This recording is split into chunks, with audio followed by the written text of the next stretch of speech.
오늘은 우리 아침에 사실 우리가 그동안 참 많은 것을 배웠어요. 그죠?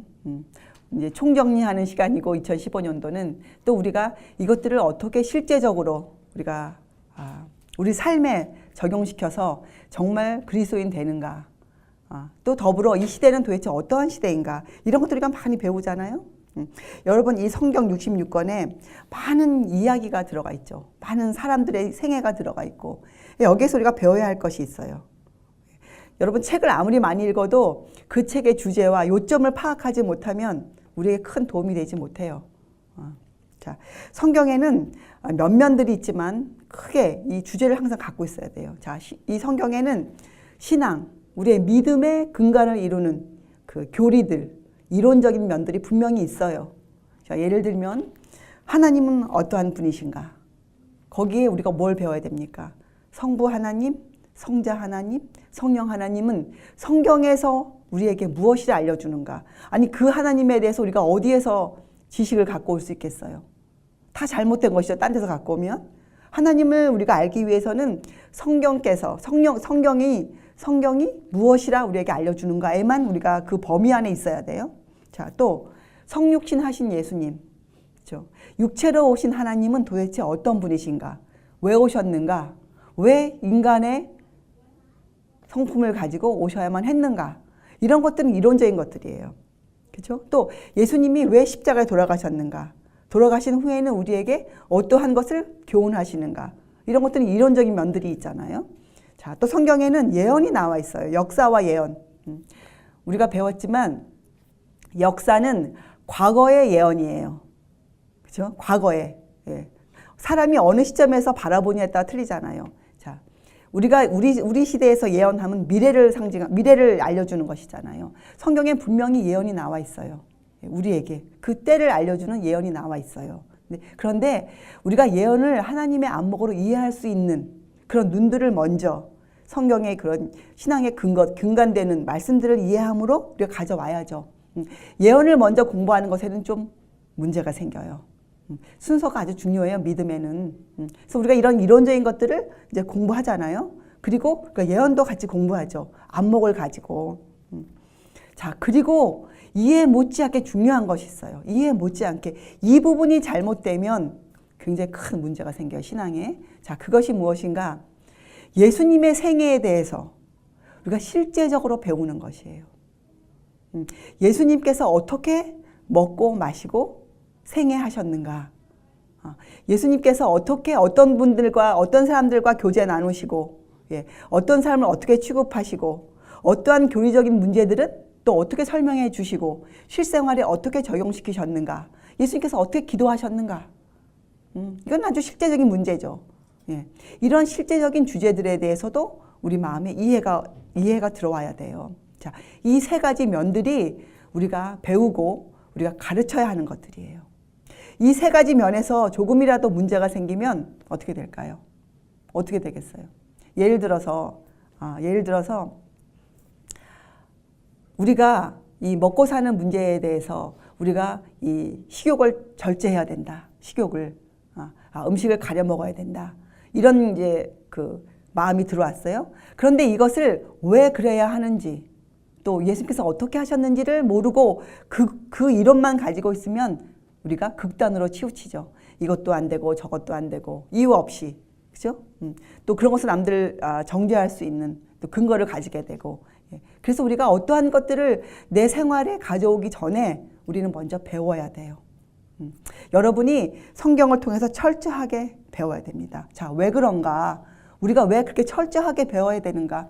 우리가 그저 강대상에서 나오는 말씀 듣고 또 훌륭하신 분들의 말씀을 듣고 우리가 그저 책을 덮어둘 수가 없는 그런 현실이에요. 왜 그러한가? 첫째, 성경에 나와 있는 모든 세대의 사람들, 믿음의 모든 선배들은 다 다른 시대를 살았지만 결국은 하나의 사상으로 살으셨어요. 그것이 무엇입니까? 예수의 사상으로 이분들이 사셨어요.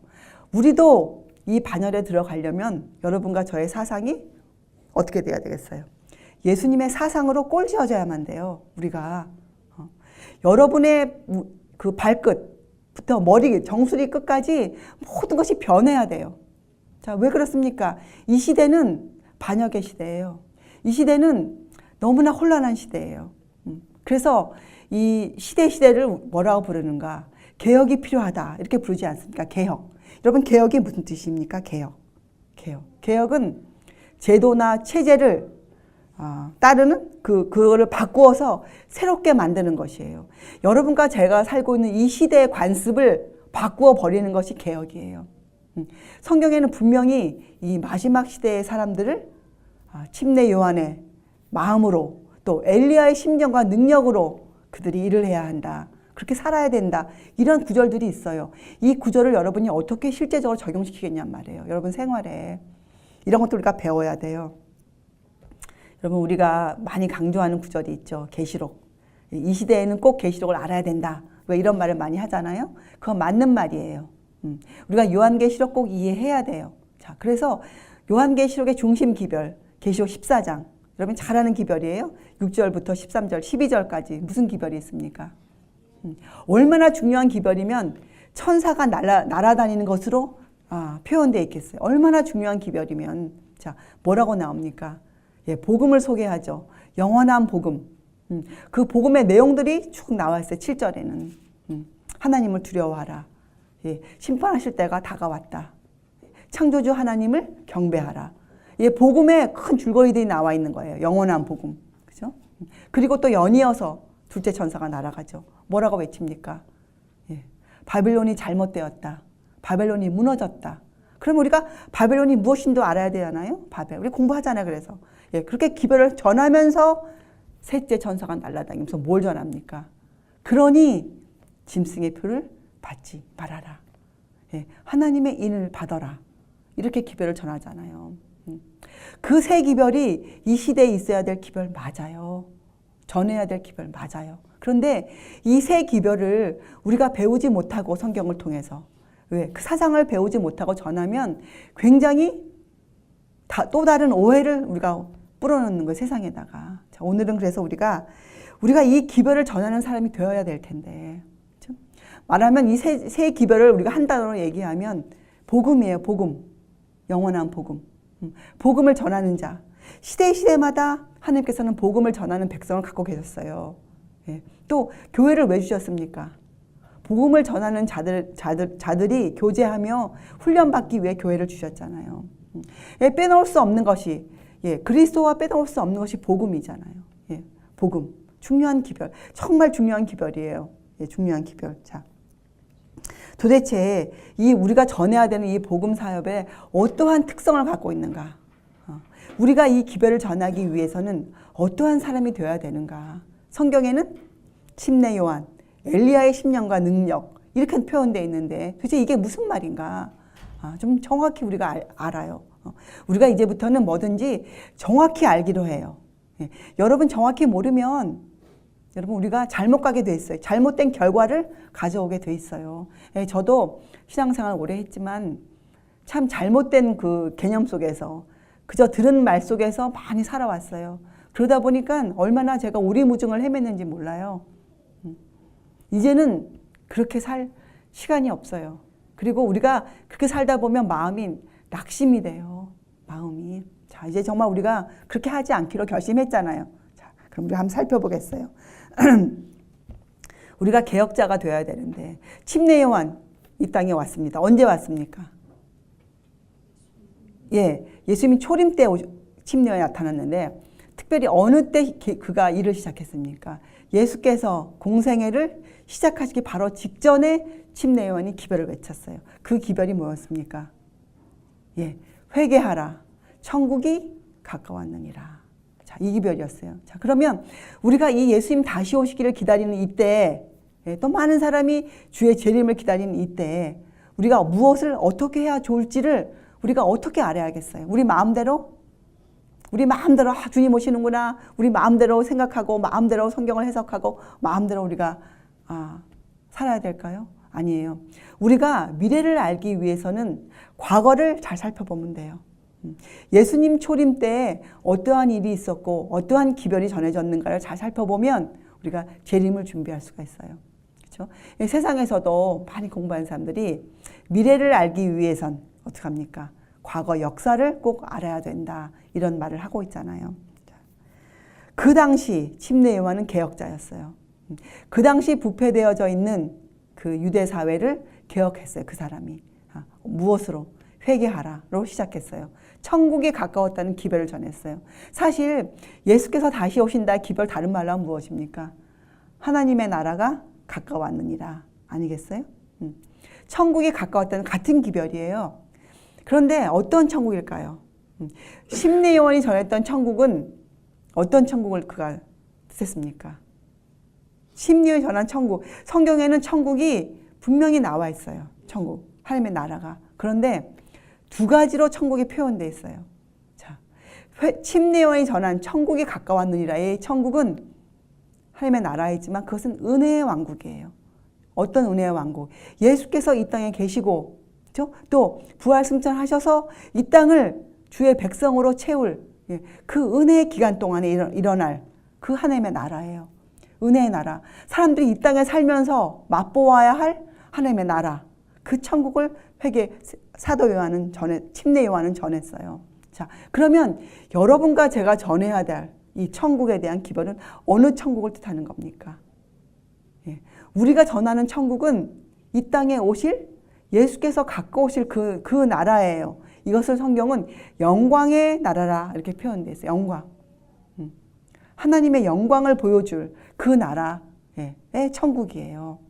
그래서 여러분 마음에 이 천국에 관한 것도 성경적으로 이해하고 있어야 합니다.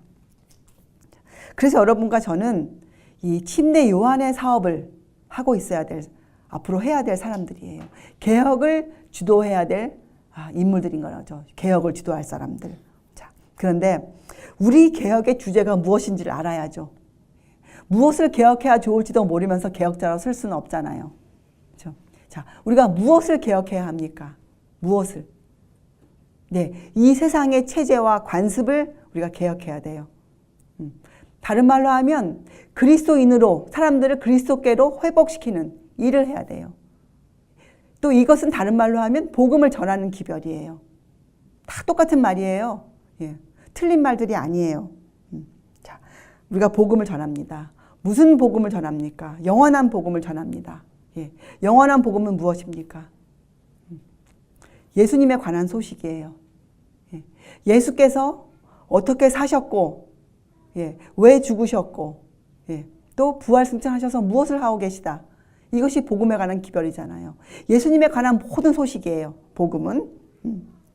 여러분과 저는 이 복음의 기별로 세상에 관심을 끌어야 돼요. 사람들의 마음을 흔들어 놔야 돼요. 우리가. 그것이 개혁이에요. 사람들에게 새로운 동기를 부여시켜 줘야 돼요. 사람들에게 왜 우리가 교회 가는가? 실제적으로 우리가 왜 그리스도인 되어야 하는가? 나는 진정으로 주의 재림을 기다리고 있는가? 이런 것들에 사람들의 마음을 끌리게 해야 돼요. 그래서 많은 사람들이 이 일을 하고 있죠. 그런데 여기에 우리가 주의해야 할 것들이 있어요. 자, 이 기별을 전할 때 우리가 흥미 위주로 해서는 절대로 안 돼요. 흥미 위주. 여러분, 흥미가 무엇입니까? 사람들의 마음을 끌기 위해서 하는 것이 흥미예요. 흥미. 자, 그런데 이 흥미라는 것, 흥미는 주로 어디에다가 호소합니까? 흥미는 사람들의 감정에 호소해요. 감정. 사람들을 동요시켜요. 흥미는. 그런데 감정에다가 그것을 주로 하기 때문에 사람들이 어떻게 거기에 반응을 하죠. 흥미의 감정에 사람들이 마음이 떨려요. 사람들이 깨어나 일어난 것처럼 보여요. 근데 그것이 지속적이지가 못해요. 그 흥미가 식어버리면 흥미에 대한 올바른 이해가 들어오지 않으면 그 흥분이 가라앉아요. 그럼 가라앉은 것으로 끝나는 게 아니고 거기에 대한 거부 반응이 일어나요. 사람들이.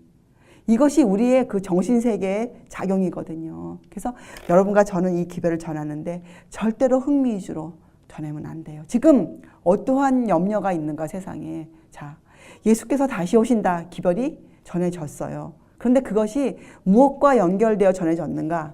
짐승의 표와 연결되어서 전해졌어요. 사람들이 짐승의 표 그러니까 어떤 마음이 듭니까? 그 감정에. 무섭죠? 두렵죠? 어떻게 하면 좀 피해볼까?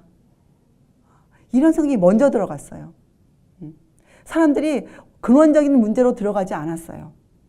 그래서 잘못된 결론들을 내게 됐죠. 어떤 것을 선택했는데 너무 급하게 선택했어요. 시대와 맞지 않게, 말씀과 맞지 않게 선택했어요. 그래서 많은 부작용이 생긴 형편이 지금 우리 시대의 형편이에요. 종교계의 형편이죠. 우리는 그것을 굉장히 주의해야 돼요. 여러분과 저는 먼저 우리가 예수의 사람이 되어서 우리가 사람들의 마음을 흔드는데 흥미가 아닙니다. 우리가 무엇으로 사람들의 마음을 흔드니까? 우리는 진리로, 진리로 생명 대신 예수의 말씀으로, 예수님의 마음으로 사람들을 흔들어야 돼요. 그 사람들의 마음에 동요가 일어나야 돼요. 근원적으로. 이런 동요가 일어나야죠. 나는 왜 사는가? 나는 정말 예수님을 믿고 있는가? 이런 아주 원초적인 근원적인 문제에 대해서 사람들 마음에 동요가 일어나게 돼야 돼요. 이것은 어떻게 해야 되는가? 그 사람의 감정이 아니라 그 사람의 양심에 호소해야 돼요. 그 사람의 양심에, 그 사람의 이성에 우리의 기별이 들어가야 돼요. 기별이. 그런데 이 기별은 아무나 할 수 없어요. 이 기별을 전하려면 여러분과 제가 먼저 그 기별로 우리의 이성이 깨어나 있어야 돼요. 우리의 이성이 성화되어 있어야 돼요. 우리 이성이. 자, 오늘 그것을 우리가 한번 집중적으로 공부할 것이에요. 자, 우리가 개혁의 주제를 알아야 된다. 복음이다. 그랬어요. 자, 예수님의 생애를 전해야 된다. 이렇게 말했죠. 실제적으로 무슨 말일까요? 실제적으로. 자, 성경에 보면 우리에게 뭐라고 사도 바울이 얘기했습니까? 범사에 감사하라. 그죠? 쉬지 말고 기도하라. 우리 삶에 어떤 구별된 점들이 없어요. 자, 이건 다른 말로 하면 예수의 마음을 전한다. 예수님을 전한다. 이것은 우리의 어떤 면들만 전하는 것이 아니에요. 범사에 모든 일에 생애의 모든 면들에 우리가 주님을 적용시켜서 전해야 돼요. 그죠? 이것 때문에 우리가 무엇을 공부했습니까? 작은 일에 충성하는 자. 작은 일을 어떻게 우리가 취급해야 하는가. 이것을 우리가 공부했잖아요. 그렇죠? 아주 중요한 문제였어요. 자, 범사에 복음을 전한다. 자, 범사 그러면 우리가 또 좀 줄여서 무엇이 범사입니까? 범사. 인간의 범사가 무엇이에요? 네, 일상적인 생활인데 이것을 단어로 하면 의식주예요. 그렇죠? 먹고 마시는 거, 사는 것, 의식주. 그것이 우리의 범사 아니겠어요? 의식주. 자, 우리가 의식주를 어떻게 주님과 함께 하는가? 이것이 우리 개혁의 주제예요. 우리가 세상에 전하는 메시지 주제가 우리가 먹고 사는 이 사는 문제를 어떻게 주님과 동행하는가? 어떻게 주님을 내 안에 모시는가? 어떻게 주님의 뜻대로 먹고 마시는가? 이것이 우리가 전해야 될 기별의 주제고 우리가 개혁해야 될 우리 소식의 주제예요. 자, 먹고 마시는 문제가 중요합니다. 우리가 어제 시간에 성소를 공부했어요. 성소. 근데 놀랍게도 성소에 무엇이 있었는가? 떡상이 있었어요. 떡상. 떡상은 무엇입니까? 예, 먹는 음식이 차려져 있는 상이었잖아요. 떡상. 거룩한 음식이 있는 곳. 근데 그 떡상 그들이 먹지 않고 어떻게 치워버렸습니까? 아니에요. 제사장들이 실제적으로 먹었어요. 그 떡을. 제사장들의 식량이었어요. 그렇죠? 하늘의 떡을 먹는 사람들. 근데 예수님이 그것을 무슨 하늘에서 지금 이 시대에 뭘 뿌려주시는 게 아니잖아요. 네. 우리가 예수님의 말씀을 먹는 것이잖아요. 떡을 먹는 것. 근데 이것과 우리 신체가 연관이 없을까요?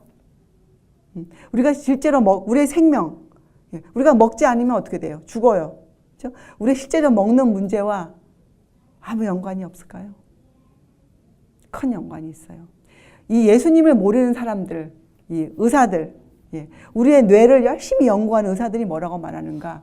우리 뇌가 일하는 그 과정에 우리의 먹는 문제가 지대한 영향을 끼친다. 이렇게 지금 발표하고 있어요. 우리 몸에서 가장 중요한 부분이 어디입니까? 뇌죠. 뇌. 근데 그 의사가 이렇게 말했어요. 사람들이 간이 안 좋다. 위가 안 좋다. 폐가 안 좋다. 그러면 어떻게 합니까? 굉장히 보호하기 위해서 예, 이것을 다시 회복시키기 위해서 많은 일을 하죠. 그죠? 그런데 머리가 안 좋다. 내 정신이 좀 부족하다. 이것을 알면서도 뇌를 보호하기 위해서 뇌를 훈련시키는 일은 전혀 하고 있지 않다. 참 이상하다. 이런 글을 적어 놓았어요. 저도 읽고 참 그렇다. 우리 몸에서 가장 중요한 것이 우리의 머리인데, 우리의 뇌인데, 예, 우리가 다른 것들은 보호하기 위해서, 예, 추운 날 되면 우리가 어떻게 합니까? 예, 손 보호하기 장갑도 끼잖아요. 근데 우리가 이 뇌를 보호하기 위해서는 전혀 그저 그냥 우리 머리에 당연히 있는 것으로 생각하고 우리가 취급하고 살잖아요. 그런데 그렇지 않아요. 우리의 이 정신 세계는, 예, 우리의 신체와 굉장한 연관을 맺고 있어요. 여러분의 뇌가 훌륭하지 않으면, 뇌가 정상으로 작동하지 않으면 여러분의 신체가 정상으로 작동하지 않아요. 왜냐? 뇌는 우리 몸의 가장 중요한 부분이에요.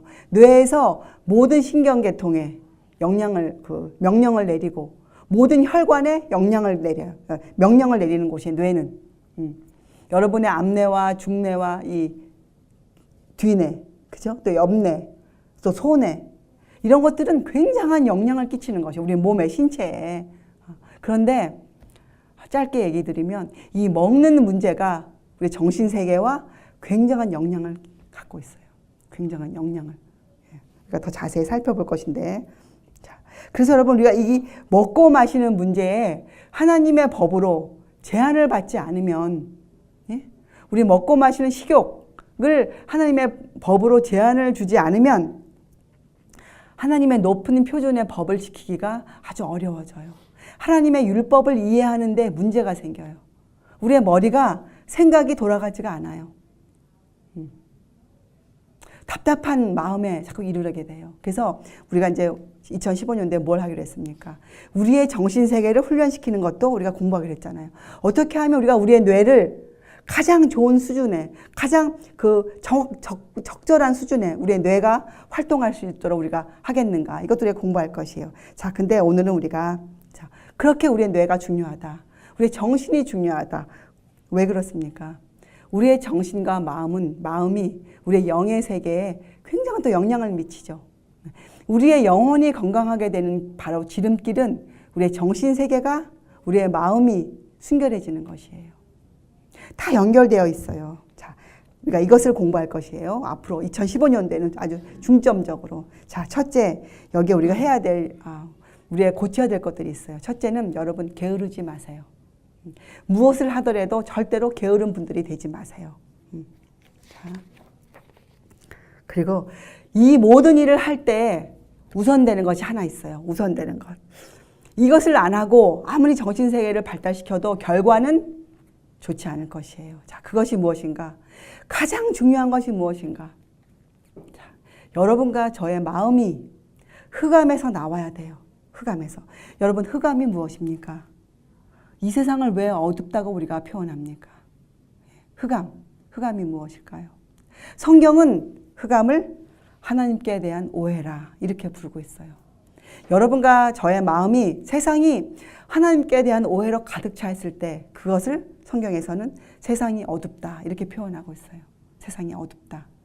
자, 하나님께 대한 어떤 오해가 있습니까? 지금 세상에. 여러분 마음에 오해가 있습니까? 여러분 잘 모르지만 오리무중의 그런 생각을 갖고 있을 때가 있어요. 그것이 오해예요. 자, 세상에서는 이런 오해가 오래전부터 있어 왔어요. 창조 때부터. 아담이 죄를 짓고 난 후부터 이런 오해가 있어 왔어요. 하나님은 독재자시다. 왜 선악과를 두셨는가 그곳에. 사람들이 이런 좀 마음의 의문을 갖고 있어요. 하나님은 어찌할 수 없다. 독재자시다. 이런 의문이 있습니다. 둘째 어떤 의문이 있습니까? 그런 거로 세상에 신은 없다. 사람이 최고다. 인본주의가 아주 팽팽히 맞서고 있죠. 자, 세 번째 어떤 오해가 있습니까? 예, 하나님을 안다는 사람들이 이렇게 오해하고 있어요. 하나님은 그저 사랑이시다. 하나님은 자애로우시다. 우리의 아버지시다. 자녀를 가만 그냥 위험에 처하게 내버려두지 않으신다. 그런 거로 그저 믿어라. 그저 믿어라. 하나님의 법은 몰라도 된다. 하나님 그것을 초월하셨다. 예수님을 보내주시지 않았는가 우리에게. 독생자 아들을 주시지 않았는가? 사랑이시다. 그저 믿어라. 그저 믿어라. 이렇게 가르쳐요. 이런 오해가 세상을 꽉 덮고 있어요. 사람들이 성경으로 확신된 말씀을 열어서 보여줘도 사람들이 들으려고 하지 않아요. 여러분, 잠언서에 무슨 말이 있습니까? 사람이 귀를 돌이키고 하나님의 율법을 듣지 아니하면 어떻게 해요? 그의 기도는 가증하다. 이런 말이, 이런 교훈이 들어가 있어요, 여러분. 이 귀를 돌이키면 안 돼요, 우리가. 귀를 막으면 안 돼요. 그런데 무엇이 우리의 귀를 막게 하는가? 이 하나님께 대한 오해, 편견, 이런 것들이 우리의 마음을 막아요. 우리의 마음을. 우리의 귀를 막아요. 우리의 눈을 막죠. 자, 우리 자신도 이 흑암에서 나와야 되고, 그렇죠? 또 사람들을 이 흑암에서 불러내야 돼요. 그리고 사람들에게 뭘 전해야 됩니까? 성경의 이론들을 전해야 돼요. 영원불멸설이 잘못됐습니다. 예정서에 잘못됐습니다. 사람이 죽은 뒤에는 이렇게 됩니다. 이런 것들을, 이론이잖아요. 이런 것들을 우리가 그리고 나서 가르쳐야 돼요. 사람들을 먼저 하나님께 대한 오해로부터 풀어줘야 됩니다. 근데 이 오해로 풀어낼 때 어떻게 우리가 풀어낼 수 있는가? 사람들을. 이것 때문에 우리가 어떤 경우에는 불가피하게 어떤 분들과 논쟁에 들어가죠. 논쟁. 자주. 그렇죠? 우리가 그 사람에게 하나님을 전하고 싶은데 그걸 하다 보면 나도 모르게 논쟁이라는 것에 들어가요. 그런데 여러분, 주의해야 돼. 이 점에. 절대로 우리가 논쟁에 들어가서는 안 되죠. 근데 불가피하게 들어갈 경우가 있긴 있어요. 자, 그럴 때 우리가 어떻게 해야 되는가? 우리가 어떤 마음으로 들어가야 되는가? 여기에 우리 선배가 한 사람이 있었어요. 자, 누군가? 여러분, 다윗이 아직 다 되기 전에 다윗이 젊었을 때 어떤 경험이 있습니까? 그가 골리앗과 싸운 경험이 있어요. 그죠? 다윗이. 자, 골리앗이 어떻게 했습니까? 하나님을 야유하고 조롱하고 모욕했죠. 자, 우리가 복음을 전할 때 우리를 야유하고 조롱하고 그런 불신하는 사람들이 있죠. 우리가 그런 사람과 논쟁을 하게 되잖아요. 그렇죠? 우리에 대해서가 아니에요. 우리가 전하는 기별에 대해서, 소식에 대해서. 자, 그 골리앗 같은 사람들이 있어요. 또 어떤 사람이 있습니까? 사울 같은 사람이 있어요. 자, 그때 사울은 어떻게 해서 다윗에게, 전쟁터에 나가는 다윗에게 사울이 어떻게 했습니까?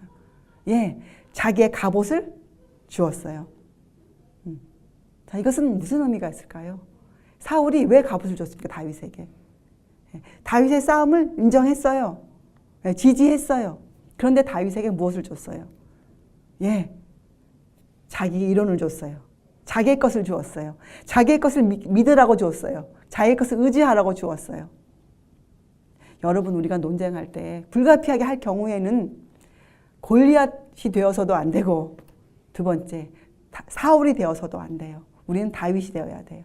자, 우리는 논쟁하는 사람들을 향해서 야유하거나 그들을 조롱하거나 그들에게 도전적인 말을 하거나, 그렇죠? 그들의 마음을 쓰라리게 만들거나 할 전혀 동기를 갖고 있지 말아야 돼요. 그들에게. 불가피할 경우에는. 자, 두 번째로, 내가 준비해 놓은 그런 논증으로 가지고 나가서는 안 돼요. 사울의 갑옷을 입어서는 절대로 안 돼요. 다윗이 무엇을 갖고 나갔습니까? 하나님의 말씀을 의지하고 그가 나갔어요. 그가 말씀을 들고 나갔어요. 말씀만을 의지하고 나갔어요. 그러한 동기가, 자세가 우리에게 필요해요. 불가피하게 우리가 논쟁에 참여하게 될 경우에는. 그러나 많은 경우 여러분 어떻게 해요? 토론을 촉발시키지 마세요. 논쟁에 들어가지 마세요. 물러나세요. 물러나세요. 자, 그리고 우리가 주님의 하늘의 지혜를 구해야죠. 자, 어떤 사람이 하늘의 지혜를 구할 수 있을까요? 어떤 사람이? 단순한 어린아이처럼 하나님을 믿는 사람들이 하늘의 지혜를 구합니다. 자기를 의지하지 않는 사람, 다른 말로 하면 겸손한 자들, 겸비한 자들. 여러분과 제가 어떻게 겸손한 사람이 되겠어요? 여러분, 우리가 공부하는 것들은 놀라운 하늘의 말씀들이에요. 놀라운 지식들이에요. 하늘의 보화를 열어주는, 창고를 열어주는 놀라운 지식들이죠. 어떤 때는 이 지식을 쳐다보고 있으면 우리가 높아진 것처럼 마음이 높아질 때가 있어요. 그런 위험성을 갖고 있어요. 왜냐하면 이것은 하늘의 것이기 때문에 그래요. 그런데 우리가 어떻게 그러한 놀라운 것들을 취급하면서도 겸손한 사람이 되는가? 어떻게 내 위치를 잊어버리지 않는가? 방법이 나와 있었어요. 자, 무엇입니까? 항상 여러분의 시야를 하늘로 두세요. 어떻게? 실질적으로 어떻게? 여러분이 먹고 마시든 누구를 만나 대화하든 무엇을 하든 항상 여러분의 영혼의 그 깊이를 아시는 하나님 앞에 여러분이 서 있음을 인식하세요. 그렇죠?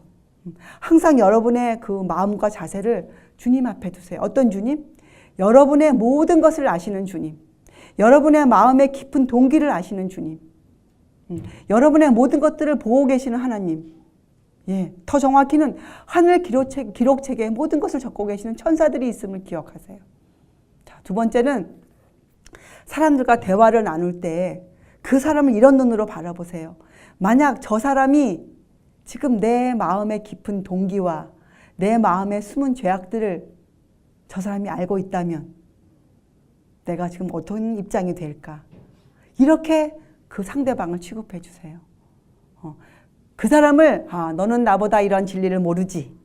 이렇게 취급하는 것이 아니고 만약 저 사람이 나의 숨긴 면들을 지금 볼 수 있는 사람이라면 이러한 마음을 가지고 그 사람을 대하세요. 그러면 우리가 마음이 낮아지죠. 그런 사람이 어떻게 높아지겠어요? 자기의 마음의 숨은 동기를 지금 파헤치고 있는데 그렇잖아요. 이런 사람들이 하늘의 지혜를 가져올 수가 있어요.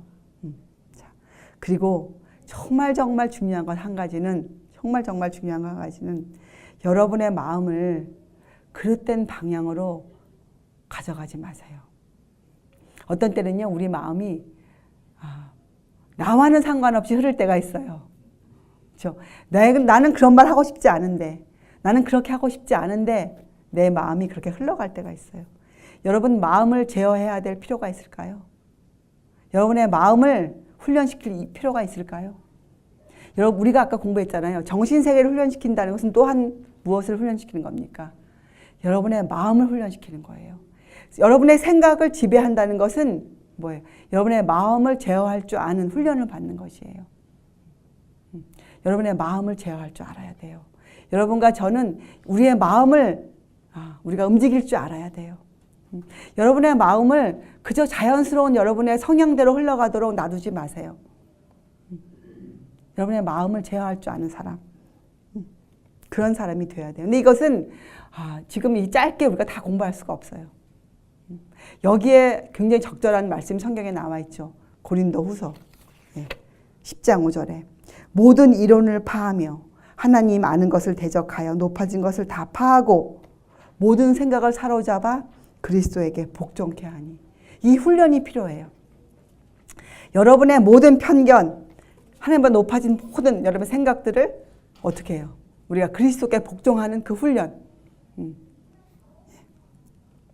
여러분이 생각을 지배할 수 있게 되면 여러분의 행동을 제어하는 것, 여러분의 말을 제어하는 것은 굉장히 쉽죠. 쉬운 일이에요. 먼저 생각을 지배해야 돼요. 여러분의 생각을. 그런데 이런 것도 우리가 해야 돼요. 우리가 이제 할 것이에요. 연습할 것이에요. 자, 그런데 우리가 왜 이것을 못합니까? 왜 못합니까? 마음을 제어하고 훈련하니 왜 이렇게 힘듭니까? 왜 우리에게 불만이 있습니까? 여러분, 우리가 살면서 여러분 그리스도인 살면서 왜 마음에 불만이 생깁니까? 왜 입에서 불평이 터집니까? 내 남편과 아내가 하는 말이 옳은 줄 알면서 내 입에서 왜 불평의 말이 나갑니까? 왜 듣기 싫습니까? 왜 그렇습니까? 우리가 보는 것에 좌우되기 때문에 그래요. 보이는 것에. 아직도 마음을 훈련받지 못했고 내 성향을 따라가는 내 기질이 너무 강해요. 보이는 게 너무 강해요. 하나님의 섭리를 이해할 수가 없어요. 좋은 사람이 여기 좋은 예가 한 사람이 있어요. 자, 누군가 창세기 42장에 보면 이 야곱이 곧 있으면 사랑하는 죽은 줄 알고 생각하는 절대로 이 세상에서 만날 수 없다고 믿었던 그 아들 요셉을 만날 수 있는 기회가 있어요. 하나님의 섭리로. 근데 야곱은 그것을 볼 수 없었어요. 그렇죠. 그때 야곱이 뭐라 그럽니까? 이제 그 다른 형제들이 우리 지금 빨리 그 양식을 가지고 베냐민을 데리고 우리 지금 가야 됩니다, 아버지. 막 그러잖아요. 그들은 섭리를 몰랐지만, 예, 그런데 그때 야곱이 뭐라고 외칩니까? 너희는 다 나를 지금 해롭게 한다. 야곱은 앞을 볼 수 없었어요. 그래서 이런 불평의 말을 토해냈어요.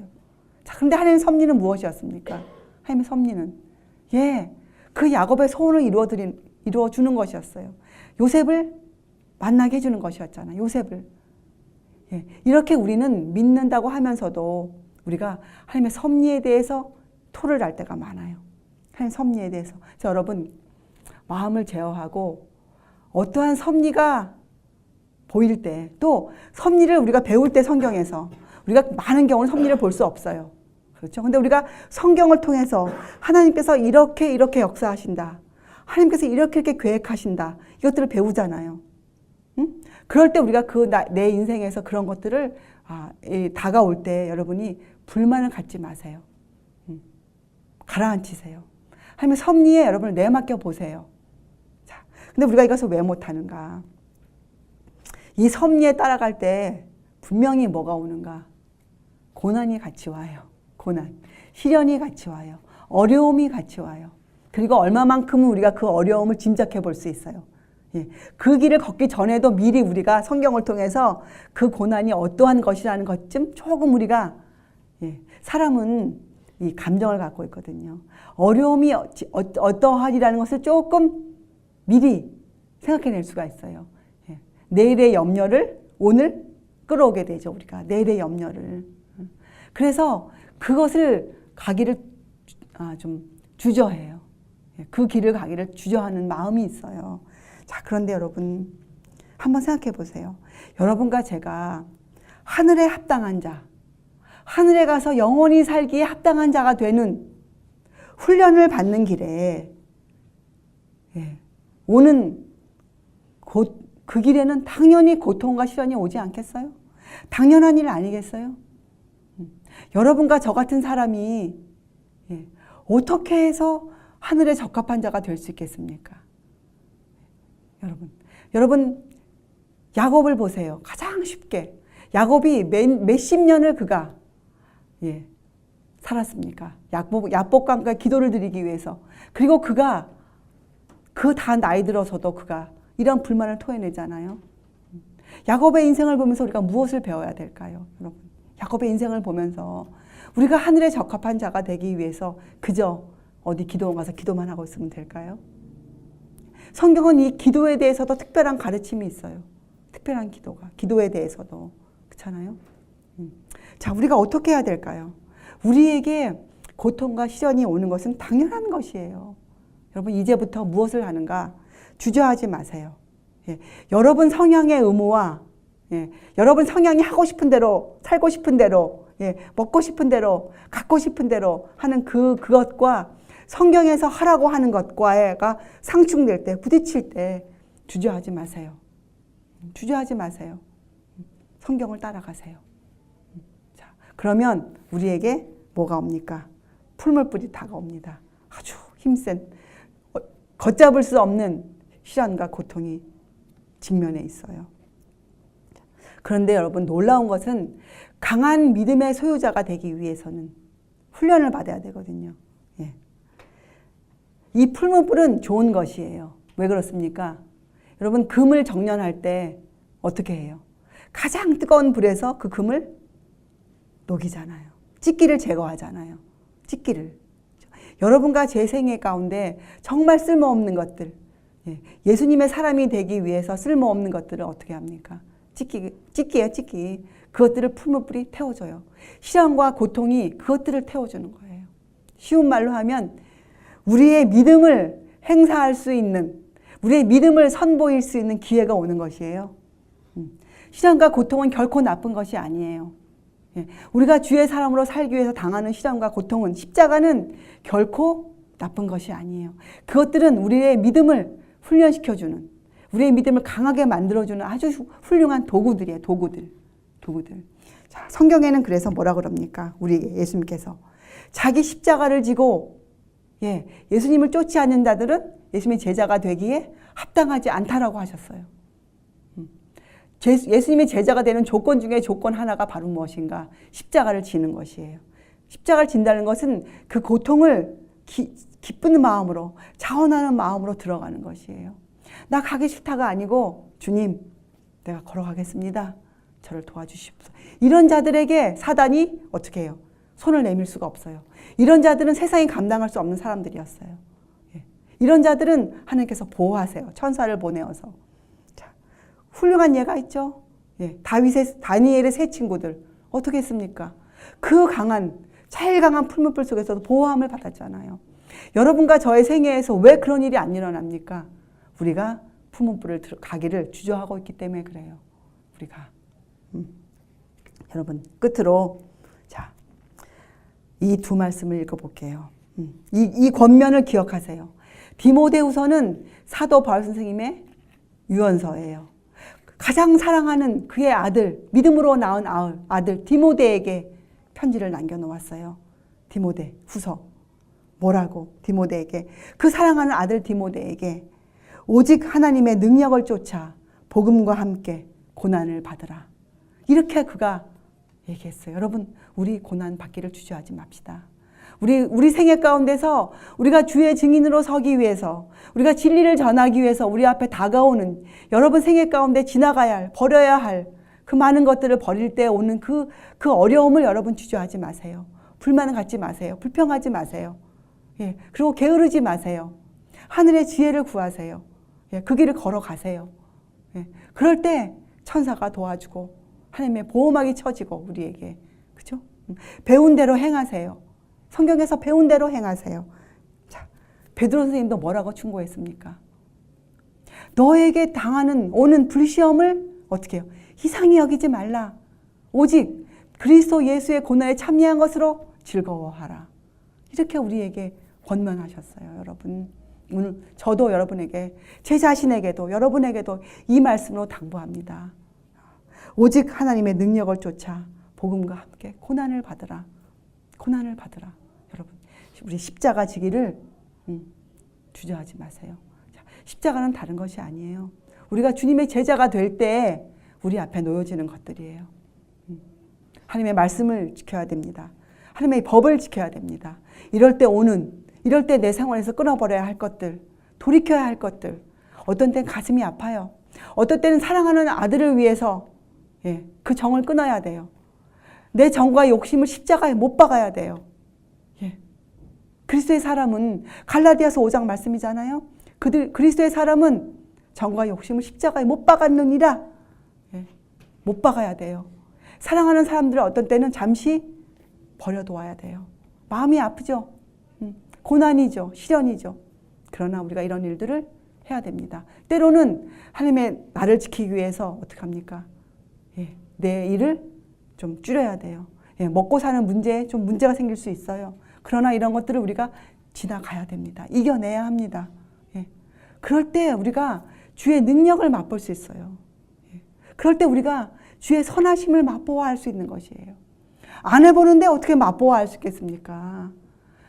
주의 말씀을 따라 살지 않는데 어떻게 주의 선하심을 맛보아할 수 있겠어요, 여러분? 그렇죠? 저는 이 아침에도, 이 거룩한 날 아침에도 여러분, 우리의 귀에, 보통 사람의 귀에는 거슬리는 소리지만 여러분과 저는 듣기 좋은 소리 아닙니까?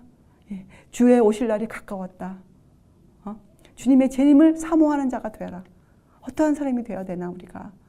그렇죠? 여러분, 우리가 이제부터는 오직 하나님의 능력을 쫓아. 이게 뭐예요? 믿음으로 주만을 의지하고 어떻게 해요? 복음과 함께. 우리 지금까지 공부한 것이잖아요. 우리가 지금 공부한 모든 것이 이 한 절이에요. 오직 하나님의 능력을 쫓아 복음과 함께 고난을 받으라. 이것이 사도 바울 선생님의 마지막 유언이었어요. 여러분, 우리 고난을 받아요. 그런데 한 가지 감사한 것은 하나님께서 우리에게 공동체를 주셨잖아요. 우리에게 사랑하는 형제와 자매를 새로이 주셨잖아요. 우리의 가슴 아픈 것을 서로 나눌 수 있는 사람들, 우리의 어려움을 토해내고 도움을 얻을 수 있는 사람들, 서로 돕기를 원하는 사람들, 형제와 자매가 생겼잖아요. 그렇죠? 우리 감사하는 마음으로 우리가 하나님의 능력을 쫓아 복음으로 고난을 받는 여러분과 제가 되시기를 바랍니다. 예, 기도하시겠어요? 하나님 아버지, 저희들은 그저 공언만 하는, 말만 하는, 세상에 본이 되지 못하는 그러한 사람 되기를 이제는 그만둡니다. 저희들은 이제 진정으로 하나님의 사람이 되는, 예수 그리스도의 제자가 되는, 주님께서 형제라 부르기를 부끄러워하지 아니하는 그러한 자들이 되기를 진정으로 원하고 있습니다. 주님, 우리가 이 일에 게으르지 않고 이 일에 열심을 다하기를 원합니다. 우리가 이 일을 하기 위해 성경을 공부하고 주의 말씀을 연구하고 그렇게 살기를 원합니다. 주님, 저희들을 도와주시옵소서. 저희들을 보호하여 주시옵소서. 저희를 인도하여 주시옵소서. 어린 양이 어디로 인도하든지 따라가는 주의 사람 되게 하여 주시옵소서. 감사드리오며 귀하신 예수 그리스도의 이름으로 아버지께 간절히 기도드리옵나이다. 아멘.